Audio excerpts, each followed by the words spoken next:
Olá e bem-vindos. Hoje, vamos olhar para um tema que está por todo o lado, não é? Inovação. Somos mesmo bombardeados. Bitcoin, blockchain, startup, pitch, disrupção. Ufa, parece que todos os dias há uma palavra nova. Mas, na verdade, no dia a dia, todos usamos inovações que nos facilitam imenso a vida. Muitas vezes sem sequer pensar na tecnologia por trás. Sei lá, o Uber, o Nubank, as pesquisas no Google, comprar online, o Waze, o WhatsApp, até o ensino à distância agora. O que interessa mesmo é a utilidade que nos trazem certo. E o material que temos aqui para analisar hoje começa logo por fazer uma distinção importante. Diz que uma coisa é sermos utilizadores destas facilidades todas que a inovação traz. Outra coisa, bem diferente, é estar ali na linha da frente, a trabalhar mesmo para criar essa inovação. Pois, E com tanto ruído à volta, tantas buzzwords que às vezes parecem mais fumo do que outra coisa, o que é mesmo essencial para quem quer inovar a sério? De forma sustentada. Como é que se vai além da embalagem bonita que muitas vezes só recicla ideias antigas? É essa a nossa missão aqui hoje, tentar extrair as dicas práticas, os alertas que estão neste material, focar em como abordar a inovação de uma forma se calhar mais eficaz e menos suscetível a estas modas que vêm e vão. Ok, vamos lá mergulhar nisto. O texto começa logo com um aviso, bastante direto, quase um puxão de orelhas. Diz que há um risco real de perdermos imenso tempo com o que chama baboseiras e lixo informacional. E que este ruído se espalha muito depressa, não é? Nas redes sociais, em certos meios, a sugestão contrária é muito clara. Coloque a mão na massa. Ação. exatamente. E essa mão na massa, segundo o que lemos, vai muito para além de saber usar as palavras da moda. A inovação a sério, a que cria valor de verdade, parece que exige ir mais fundo. Exige que se aprofundem técnicas, conhecimentos que já existem. Tanto aquele conhecimento tácito, sabes? Aquele que ganhamos com a experiência quase sem dar por ela. Como o conhecimento explícito, o que está nos livros, nos cursos, nas metodologias formais. E claro, a criatividade é a chave. Mas o texto sublinha uma coisa interessante. Diz que, muitas vezes, inovar é navegar no desconhecido. Lidar com problemas ou oportunidades para os quais ainda não há uma teoria feita, um manual. E aí, a abordagem que sugere é muito prática. Envolve prototipagem, ou seja, fazer modelos, versões simples da ideia para a tornar real, palpável. E também fazer provas de conceito, que no fundo são testes. Testes focados em ver se a ideia central se tem pernas para andar, percebes? Se funciona na prática, mesmo que em pequenino, é aprender fazendo. Uhum. Faz sentido essa ideia da experimentação, mas e quando essa experimentação bate numa parede, encontra obstáculos, o material dá alguma pista aí? Sim, sim, e de forma muito pragmática, como disseste. Sugere duas vias principais. A primeira é a pesquisa focada. Quando aparece um problema específico, ires à procura de conteúdo, artigos, estudos, tutoriais que falem daquilo e apontem soluções. Ser cirúrgico. A segunda via é recorrer a um mentor. E aqui, a ideia de mentor parece ser alguém com mais experiência, prática, naquela área. Alguém que já tenha esse tal conhecimento tácito.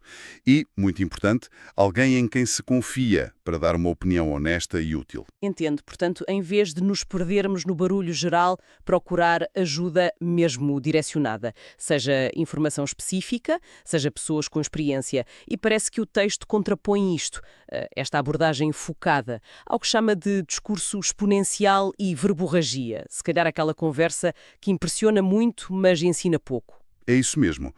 O material parece defender que, embora essa conversa sobre crescimento exponencial e tecnologias disruptivas seja muito apelativa, a base de inovação eficaz está em áreas de estudo mais fundamentais.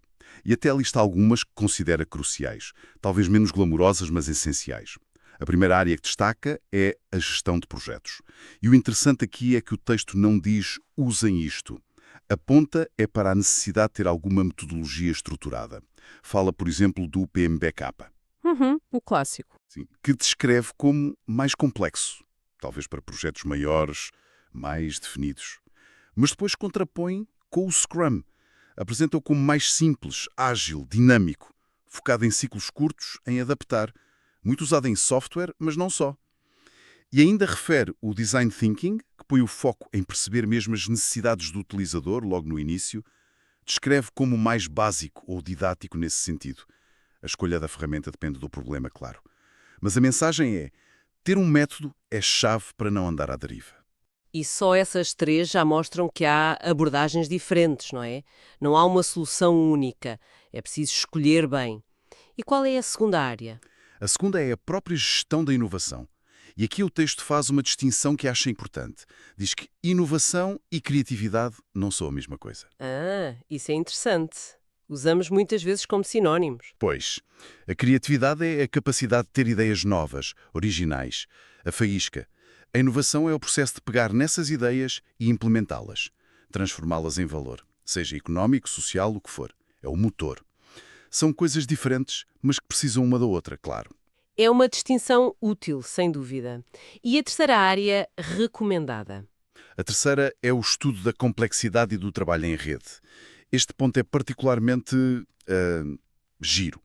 O material sugere que esta área de conhecimento ajuda-nos a ver para além do linear, daquela visão simplista da realidade. O mundo está todo ligado, não é? As causas e os efeitos nem sempre são óbvios. Uma coisinha pequena pode ter um impacto enorme e inesperado. Perceber as dinâmicas dos sistemas complexos, das redes sociais, tecnológicas e económicas, torna-se fundamental para navegar na incerteza que a inovação traz sempre.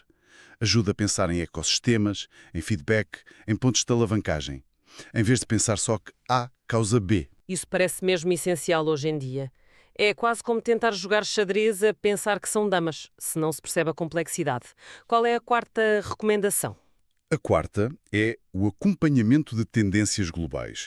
E isto não é só olhar para a tecnologia. O texto especifica: é importante seguir tendências sociais, demografia, cultura, comportamentos, de mercado, novos negócios, o que faz a concorrência, políticas e leis, geopolítica e ambientais, sustentabilidade de clima. Mas, atenção, deixa um alerta crucial.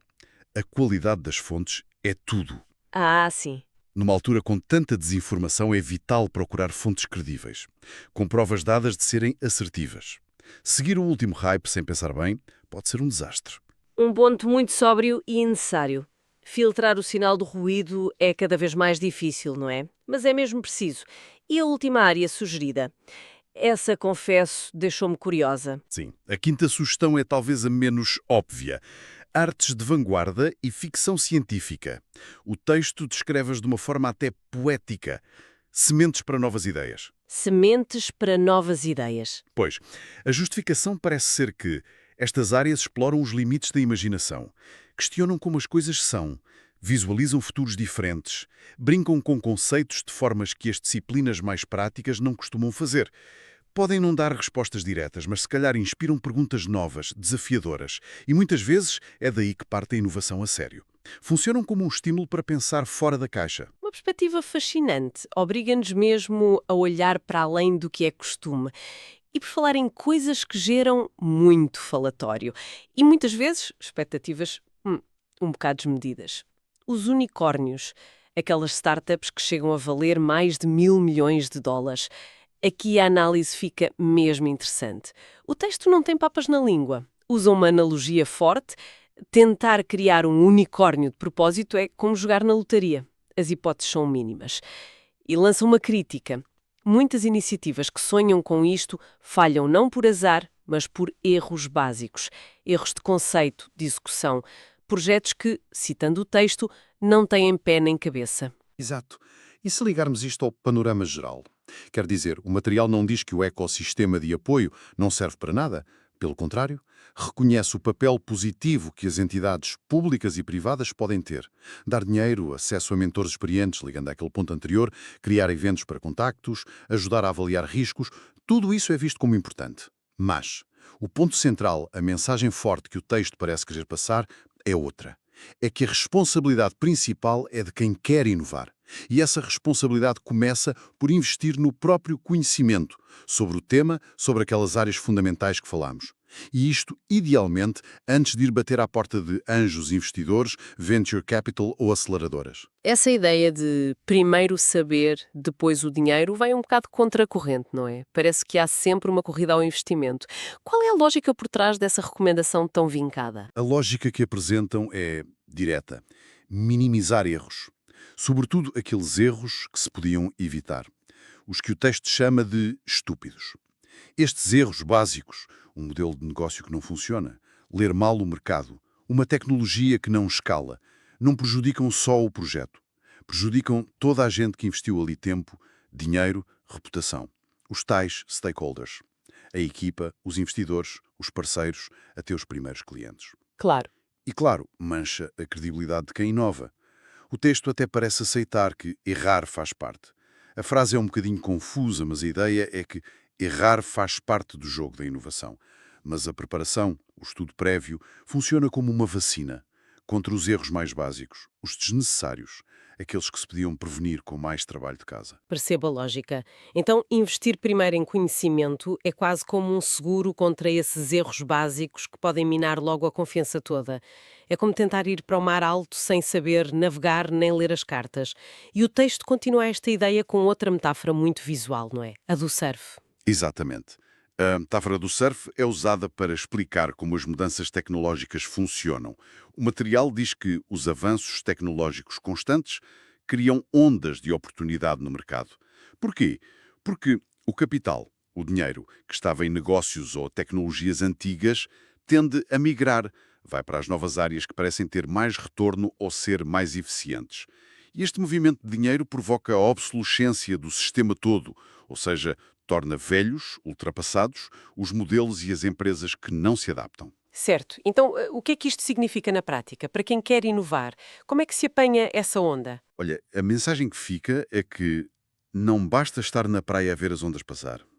Quem se preparou, quem treina mais, quem investiu tempo a aprender, a dominar as técnicas, seja gestão de projetos, análise de tendências, ou até a explorar aquelas fontes de inspiração menos óbvias, como as artes, esse é quem tem mais hipótese de surfar melhor, de aproveitar estas ondas de mudança e oportunidade. Uhum.